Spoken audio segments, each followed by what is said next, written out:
اسلام کے احیاء کی احادیث بھی ہیں. ظاہری بات ہے ہینری کسنجر جیسے آپ نے کہا ہے نا کچھ ایسی بات بھی کرتے ہیں کہ کبھی اسے ڈینائی کرنا پڑ جائے اس بات سے، تو ہاں بھی اس کا تو یہ مطلب نہیں تھا.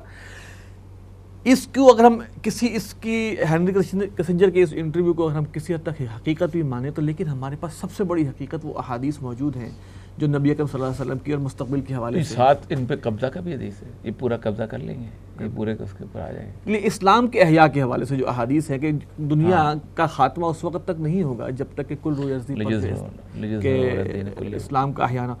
تو ابھی جو سچویشن بن رہی ہے اس میں لگتا یہ ہے کہ ان احادیث کی فلفلمنٹ کا ٹائم شاید ابھی کچھ بھی کہا جاتا ہے. پہلی بات یہ ہے کہ ٹائم کے بارے میں یقولون متی ھذا الوعد ان کنتم صادقین قل انما العلم عند اللہ وانما انا نذیر مبین. وہ تو اللہ تعالیٰ نے اپنے پاس رکھا، ہمیں کچھ اس تک کل ہی آ جائے، لیکن ہمیں تیار سے رہنا چاہیے. بالکل صحیح بات ہے. دیکھیں دجال کی جس وقت رسول اللہ صلی اللہ علیہ وسلم نے حدیث سنائی تھیں تو صحابہ جو تھے سمجھتے تھے کل آ جائے گا.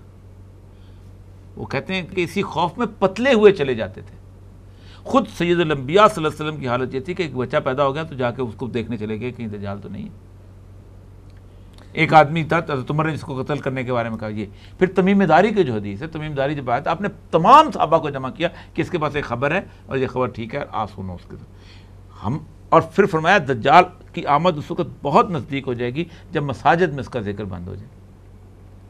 دعائے معصورہ میں آپ صلی اللہ علیہ وسلم نے باقاعدہ یہ دعا پڑھی ہے، اللہم انی اعوذ بک من فتنۃ المسیح الدجال، میرے مسیح اور دجال کے فتنے سے پناہ مانگی. تو ایک تو یہ ہے کہ ہمیں ہر وقت تیار رہنا. اچھا اس میں ایک اہم بات سورہ کہف جی وہ بھی کہ دجال کے فتنے سے جو لوگ اس کی ایک حدیث ہے کہ شروع کی کچھ آیات ہیں اور آخر کی اور ایک یہ ہے کہ پوری صورت میں بھی. تو یہ دجال کے فتنے سے بچنے کے حوالے سے یہ بھی ایک بتایا. اب دیکھیں نا پہلی 10 آیات پڑھ لیں کن کے بارے میں؟ دور فتن کی احادیث ہیں یا اینڈ ٹائمز کی احادیث. میں اس بات کو کریں جیسے کہ اس کو لوگوں نے اس کا مختلف ادوار میں اپلائی کیا ہے. بہت سے ہمیں ملتے ہیں کہ بہت سے مہدی بھی پیدا ہوتے رہے ہیں. تو اس حوالے سے ان احادیث کا 100% انطباق کرنا آج کل کے یا کیا وہ مناسب ہوگا یا اس میں بھی ہم ایک ایلیمنٹ آف ڈاؤٹ رکھیں؟ دیکھیں واحد یہ دور فتن کی جو حدیث ہیں واحد وہ حدیث ہیں جن کے اوپر رجال میں بڑا کم کام ہوا ہے. ٹھیک. مولانا ملا علی قاری کے آپ کو موضوعات کبیر مل جائے گی، جھوٹی حدیثیں، مطلب ہر طرح سے آپ نے جھوٹی حدیثیں نکالی ہیں.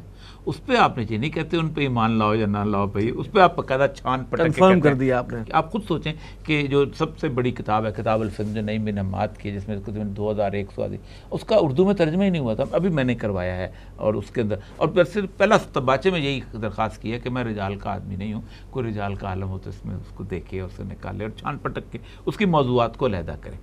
ہر دور میں ہر معاملے کے اندر، صرف مہدی کے معاملے نہیں، ہر معاملے کے اندر حدیث بنائی گئی ہیں اور اتنی شامل کی گئی ہیں جس کا حساب ہے. اس کو بھی بڑی لمبی چوڑی بحث ہے کہ کون سے جہاں سے کہ منکرین حدیث اپنا تھیسس ڈیولپ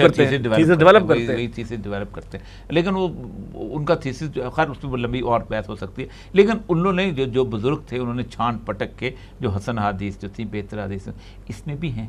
دو چیزیں اور بڑی مزیدار کہ کچھ تو حدیث ہیں ان کو چلو علیحدہ کر دو جو کسی کو مہدی کو ثابت کرتے ہیں، ان کو تو اب 30-40 حدیثیں ہیں، اس سے زیادہ نہیں ہیں. ایک کہتے ہیں امام حسن کی اولاد میں سے ہوگا، ایک کہتے ہیں امام حسین کی اولاد میں سے، ایک کہتے ہیں بنو عباس کی اولاد میں سے ہوگا. یہ 3 ہی تو ہیں نا، ان کو آپ علیحدہ کر دو. لیکن جو ایونٹس جو ہیں پریڈکٹیبل ایونٹس جو ہوئے ہیں، جو اس وقت چیزیں واضح ہوتی جا رہی ہیں، ان حدیث کا مطلب کیا دلچسپی تھی رسول اکرم صلی اللہ علیہ وسلم کو کہ آپ یہ بات کرتے کہ یہاں یہ ہوگا، شام میں یہ ہوگا، مصر میں یہ ہوگا، فلاں جگہ یہ ہوگا. کیا دلچسپی تھی کہ آپ کہیں گے کہ خراب الہند بالسندھ و خراب الہند بالسین؟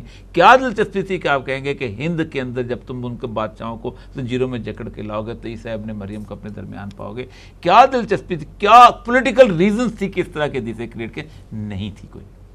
وہ حدیثیں جن کی کوئی پولیٹیکل ایکسپیڈینسی موجود نہیں تھی، جس کے لیے کوئی بندہ لیڈر نہیں بن سکتا تھا، جس کے اندر تمام تباہی اور بربادی کی داستانیں ہماری دی گئی تھیں، جس کے اندر ان حدیثوں کو تو ہمیں خاص طور پہ دیکھنا پڑے گا کہ یہ تو کریٹ نہیں کی جا سکتی نا.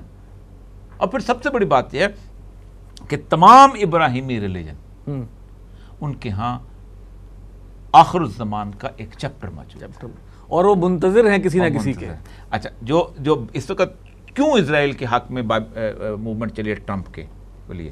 وہ کہتے جو ہیں عیسائی کہ عیسیٰ اس وقت تشریف لائیں گے کہ جب ہیکل سلیمانی مکمل ہو جائے گا, اس لیے پلیز ہیلپ اسرائیل کہ وہ ہیکل سلیمانی بنائے تاکہ ہمارا عیسیٰ ہے. اس دفعہ جب یہ ٹرمپ جو گیا ہے تو باقاعدہ اس کو نقشے دکھائے گئے ہیں. جی نقشہ اس کی چونکہ بیٹی جو ہے اس کی ایک یہودی سے شادی ہوئی ہے نا, بیٹی یہودی ہے نا اس کی, کنورٹ یہودی, انہوں نے باقاعدہ آپ کو پتا دیوار گریا پہ وہ عبادت بھی کی ہے, سب کچھ کیا. ٹرمپ جس علاقے میں رہتا ہے سب سے زیادہ انفلوئنس جو ہے جیوز کا اسی علاقے کے اندر,